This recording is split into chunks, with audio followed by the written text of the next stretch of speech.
প্রমাণ সহ মেঘনাথকে অর্জুনের কাছে হাতে নাতে ধরিয়ে দিল গঙ্গা। হ্যাঁ বন্ধুরা, এমনটা দেখা যাবে। তাই সম্পূর্ণ জানতে ভিডিওটিতে লাইক দিয়ে চ্যানেলটি সাবস্ক্রাইব করে দেখতে থাকুন। গল্পের শুরুতে দেখা যাবে অর্জুন গঙ্গাকে বলে, কি প্র্যাকটিসে যেতে হবে তো? সাঁতার প্র্যাকটিসে তাড়াতাড়ি করে রেডি হয়ে নাও। তখন পিয়ালি বলে, কিরে গঙ্গা, তুই শুনতে পাচ্ছিস না? যা তাড়াতাড়ি করে রেডি হয়ে নে। ওদিকে গঙ্গা মনে মনে বলে, আমি জানি স্যার নিজেও ভাবছে যে ওই দারোগা বাবুই এই সব কিছুর পেছনে আছে, কিন্তু আমাকে প্রমাণ করতে হবে। ওইদিকে অর্জুন পিয়ালিকে বলে, দেখো সবকিছুর জন্য গঙ্গা মেঘনাথকে দায়ী করছে, কিন্তু সেটা তো ঠিক নয় বলো। এখন যদি এই নিয়ে আবারও মেঘনাথ ঝামেলা করে, তাহলে কি অবস্থা হবে তুমি বুঝতে পারছো তো? তুমি না গঙ্গাকে একটু বোঝাও। তখন পিয়ালি বলে, ঠিক আছে দাদা, আমি দেখছি। ওইদিকে গঙ্গা আসে আর এসেই বলে, আচ্ছা পিয়ালি দিদি, তারকাবাবু বাড়িতে আছে তো? তখন পিয়ালি বলে, কেন? তখন গঙ্গা বলে, জানিস তো আমি জানি এই সব কিছুর পিছনে না ওই তারকাবাবুই আছে। আর তাছাড়া স্যারও নিজেও মনে করে, কিন্তু কোনো কিছু বলতে পারছে না, নিজের ভাই তো। তাই আমাকে না কিছু একটা করতে হবে। তখন পিয়ালি বলে, তুই কি করবি গঙ্গা? তখন গঙ্গা বলে, আমাকে প্রমাণ জোগাড় করতে হবে, আর প্রমাণ নিয়েই ঠিকঠাক মতো ওই দারোগা বাবুকে ধরতে হবে। আমি জানি মাস্টার মশাইকে নিশ্চয়ই ওই দারোগা বাবু কিছু একটা করেছে, ওই নেতাদের সঙ্গে দারোগা বাবুর হাত মেলানো আছে। আমি বুঝতে পেরেছি, ভয় দেখিয়ে মাস্টার মশাইকে কেসটা তুলে নিতে বাধ্য করেছে। তাই আমি তো ওকে ছাড়বো না। তখন এই বলেই গঙ্গা মেঘনাথের ওখানে যেতে থাকে। তখনই দেখে যে আলো মেঘনাথের জন্য পোশাক নিয়ে যাচ্ছে। তখন গঙ্গা বলে, লালি দিদি, হঠাৎ করে দারোগা বাবুর ঘরে কেন যাচ্ছে? তারপরে আড়াল থেকে সবটা দেখতে থাকে গঙ্গা। দেখে আলো মেঘনাথের ড্রেস চয়েস করে দিচ্ছে আর বলছে, দাদা ভাই তুই কোথায় যাবি রে? কিরে, বৌদির আসার সম্ভাবনা আছে নাকি? তখন মেঘনাথ বলে, শোন পাকা বুড়ি, যদি তোর বৌদির আসার সম্ভাবনা থাকে তাহলে তো তোকে আমি আগে বলবো, তাই না? তুই আগে বল না কোনটা পরে যাব। আজকে একটা স্পেশাল পার্টি আছে, সেখানে যাব। তখনই আলো আর মেঘনাথ এই নিয়ে কথা বলতে থাকে। তখন গঙ্গা মনে মনে বলে, কোনো পার্টিতে যাবে? কোথায় যাবে? কার সঙ্গে দেখা করতে যাবে? না না, তারকা বাবুকে পিছু নিলেই আমার মনে হচ্ছে আমি সবটা জানতে পারবো। আমাকে জানতেই হবে। ওইদিকে মেঘনাথ রেডি হয়ে বেরোতে থাকে। ওইদিকে গঙ্গা বলে, না, আমাকে এখনই একবার বুলিকে ফোন করতে হবে।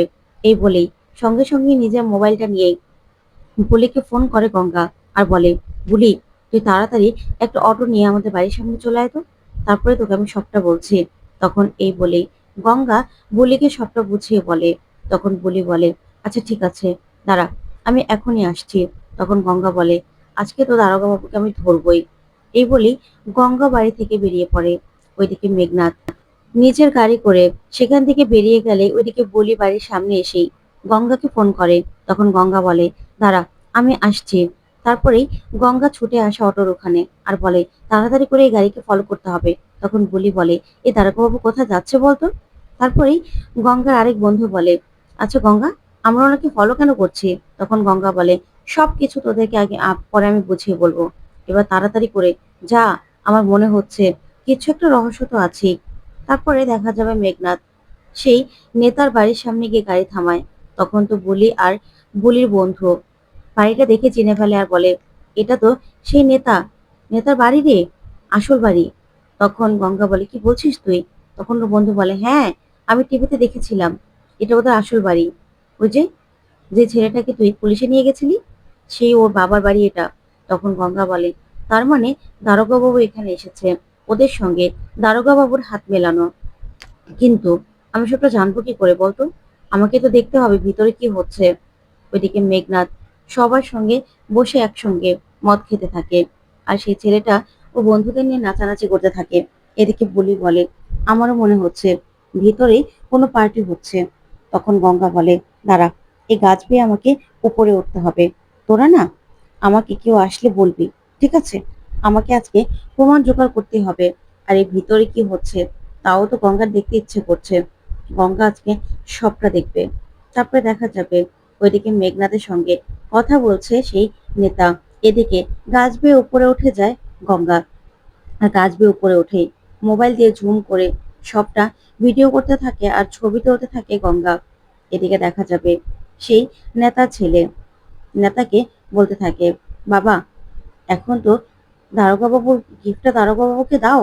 মেঘনাথ স্যার অনেক কিছু আমাদের জন্য করেছে। তখন নেতা বলে, হ্যাঁ হ্যাঁ, দিচ্ছি। তখনই তার লোক দিয়ে একটা দামি মদের বোতল নিয়ে আসে। এদিকে মেঘনাথের হাতে সেই উপহারটা তুলে দেয় নেতা। তখন তো মেঘনাথ ভীষণ খুশি। এদিকে গঙ্গা সবটা ভিডিও করে নেয় আর ছবিও তুলে নেয়। তারপর গঙ্গা নিচে এসে বলে, দেখ দেখ বলি, আমি বলেছিলাম না এই দারোগা বাবু ওদের সঙ্গে মিলিত। দেখ, আমি সবটা প্রমাণ জোগাড় করে ফেলেছি। তখন বলি বলে, তার মানে এগুলো নিয়ে তুই স্যারকে দেখাবি? তখন গঙ্গা বলে, তা তো দেখাবই, কিন্তু এগুলো তো তার প্রমাণ হয় না যে উনি আসল অপরাধী। তাই আমাকে আরো প্রমাণ জোগাড় করতে হবে। এগুলো তো কিচ্ছু প্রমাণ হয় না। তখন বুলি বলে, তাহলে এবার কি করবি? তাহলে চল এখান থেকে। তখন গঙ্গা বলে, দাঁড়া, গঙ্গা তো এর একটা শাস্তি দিয়েই যাবে। তখনই গঙ্গা একটা মৌমাছি বাসা দেখতে পায়। আর গঙ্গা বলে, আমি গাছে উঠলাম, দেখ কত বড় একটা মৌমাছি বাসা, আমি তো বেঁচে গেছি। কিন্তু গঙ্গা এবার কি করবে তোরা ভাবতেও পারছিস না। ওদের আনন্দ পার্টি, তারা এবার আমি 12টা বাজাবো। তখন বুলি বলে, গঙ্গা তুই কি করতে চাইছিস বলতো? তখন গঙ্গা একটা ঢিল ছুঁড়ে দেয় সে বাসাতে, আর সেখান থেকে ওরা ছুটে পালিয়ে যায়। এদিকে সমস্ত মৌমাছিগুলো পার্টির মধ্যে ঢুকে আসে আর সবাইকে ইচ্ছে মতো কামড়াতে থাকে। তখন তো এদিক ওদিক সবাই ছোটাছুটি করে আর মেঘনাথ বলে, এই এগুলো কোথা থেকে আসলো? Security, security! তখন তো সবার নাজেহাল অবস্থা। এদিকে গঙ্গা বাড়িতে এসে মনে মনে হাসতে থাকে। তখন পিয়ালি বলে, কিরে গঙ্গা, কি হয়েছে? তখন গঙ্গা বলে, না রে, কিছু হয়নি। তখন পিয়ালি বলে, না, মুখ দেখি তো মনে হচ্ছে কিছু একটা তো হয়েছে।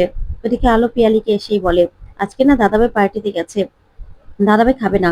তখন সায়ন বলে, পার্টিতে? তাও আবার দাদাভাই? কি করে, কেমন পার্টি? তখনই অর্জুন আসে আর এসেই বলে, কি, খাবার দাও, অনেক রাত হয়ে গেল তো, ভালো লাগছে না। ঠিক তখনই মেঘনাথ কোকাতে কোকাতে বাড়িতে আসে। আর তখন মেঘনাথের অবস্থা দেখেই গঙ্গা মনে মনে হাসে। আর ওইদিকে অর্জুন এগিয়ে যায় আর আলো এগিয়ে যায়, বলে, দাদা ভাই, কি রে, তুই না পার্টিতে গেলি, তোর এই অবস্থা হলো কি করে? নাক মুখ ফুলে একদম কি অবস্থা হয়েছে? তখন অর্জুন বলে, হ্যাঁ তাই তো, তুই কোথায় গিয়েছিলি বলতো? এই অবস্থা হলো কি করে? তখন মেঘনাথ বলে, আর বলিস না, একটা পার্টিতে গিয়েছিলাম, সেখানে একটা মৌমাছির বাসা ছিল, আমি জানিও না, আমাদের সবাইকে ঘিরে ধরেছিল। আর দেখ না, নাক মুখ পুরো ফুলে গেছে। ডাক্তারের কাছে গিয়েছিলাম, ওষুধ এনেছি, এখন হাত পা কিছু নাড়াতেই পাচ্ছি না, মুখটাও কি অবস্থা। তখনই গঙ্গা মনে মনে ভীষণ হাসার বলে, একদম উচিত শিক্ষা হয়েছে। তারপরে মেঘনাথ নিজের ঘরে চলে যায়।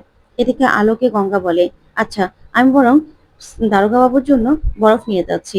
ওইদিকে অর্জুন মনে মনে বলে, কি ব্যাপার, গঙ্গা হঠাৎ করে মেঘনাথের জন্য বরফ নিয়ে যাচ্ছে, ব্যাপার কি?